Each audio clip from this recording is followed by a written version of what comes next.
Bem-vindos! Eu sou Aristóteles e hoje converso com Galileu Galilei, físico e astrônomo italiano, considerado o pai da ciência moderna. Vamos explorar a trajetória de Galileu e como suas ideias revolucionárias deram origem à ciência moderna. Obrigado pelo convite, Aristóteles. É uma honra estar aqui. Não é todo dia que um homem do Renascimento conversa com um filósofo da Antiguidade. Sem dúvida, é um encontro inusitado. Comecemos do início. O que despertou seu fascínio pelo movimento e pela matemática na infância? Eu sempre fui curioso.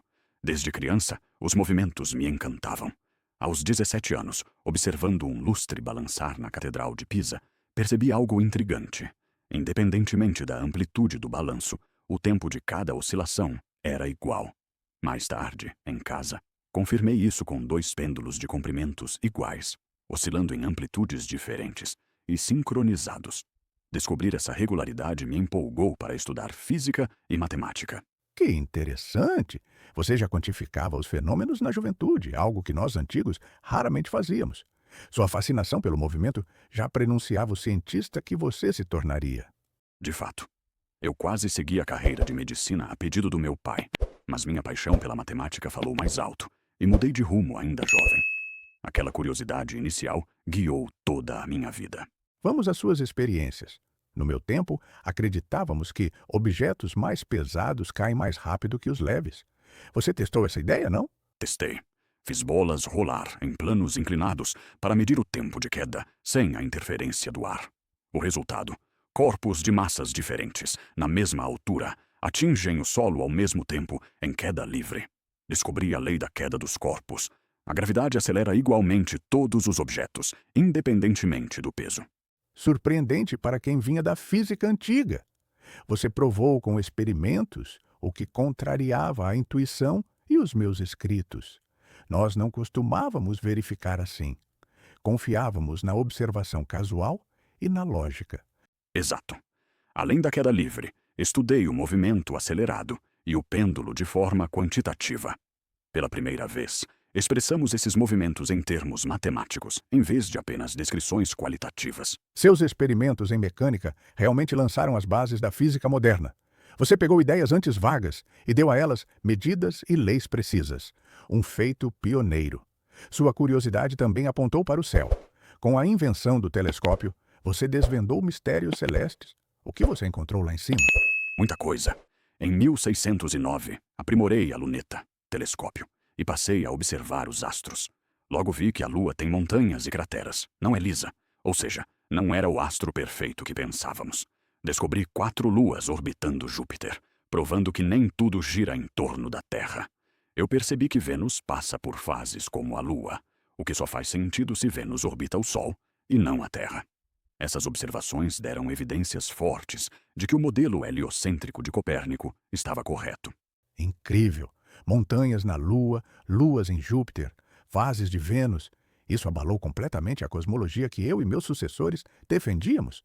Os céus não eram imutáveis nem perfeitos como pensávamos. Foi uma revolução astronômica. Muita gente ficou maravilhada com as novidades, mas houve resistência também. Afinal, eu estava desafiando crenças arraigadas de mais de 1000 anos. E esse desafio custou caro. Seu apoio ao heliocentrismo o colocou em rota de colisão com a Igreja, certo? Certíssimo.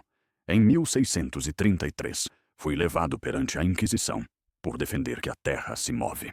A Igreja considerava essa ideia herética. Fui interrogado durante semanas e, sob ameaça de tortura, vi-me obrigado a abjurar, declarar publicamente que recuava de minhas teses. Fui condenado à prisão domiciliar pelo resto da vida, em regime de reclusão. Deve ter sido terrível negar suas convicções. Conta-se que, após abjurar, você teria sussurrado, "Eppur se muove". E, no entanto, ela se move, referindo-se ao movimento da Terra. Verdade ou não, essa frase simboliza seu dilema. Você sabia que dizia a verdade científica, mas foi silenciado. Foi muito difícil, mas, intimamente, eu jamais duvidei das evidências. Aceitei o silêncio forçado para sobreviver. Felizmente, minhas ideias continuaram a circular e, com o tempo, ganharam força. É um alívio saber que, embora perseguida, a verdade acabou prevalecendo. Vamos analisar as diferenças entre a minha visão de ciência e a sua. Na antiguidade, Nossa ciência era qualitativa e buscava explicações pelo porquê essencial das coisas. Por exemplo, eu dizia que os corpos pesados caem mais rápido porque tendem ao seu lugar natural no centro da Terra. Já a ciência moderna é quantitativa e baseada em como os fenômenos acontecem. Em vez de conceitos de leve e pesado, com lugares naturais, introduzimos grandezas como massa, aceleração, força e descobrimos leis matemáticas que valem universalmente diálogo filosófico. Não há um conjunto de leis para a Terra e outro para o céu. As mesmas leis regem todo o universo. Nossa ciência antiga confiava muito na lógica e em categorias qualitativas, mas não medíamos quase nada. Vocês passaram a medir tudo e a testar na prática. Isso mudou tudo. Com certeza.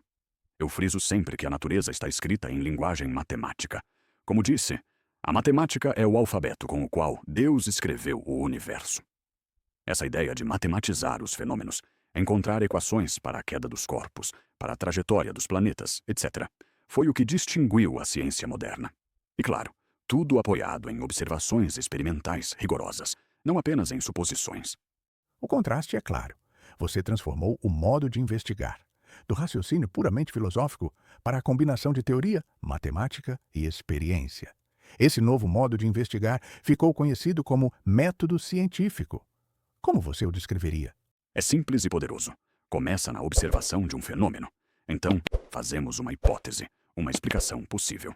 Em seguida, realizamos um experimento ou coletamos mais observações para testar a hipótese. Por fim, tiramos uma conclusão, confirmando ou não a hipótese. Repetimos esse ciclo até chegar a um conhecimento confiável. Foi assim que procedi em meus trabalhos, ainda que não usássemos o termo método científico na época. Isso difere da abordagem antiga.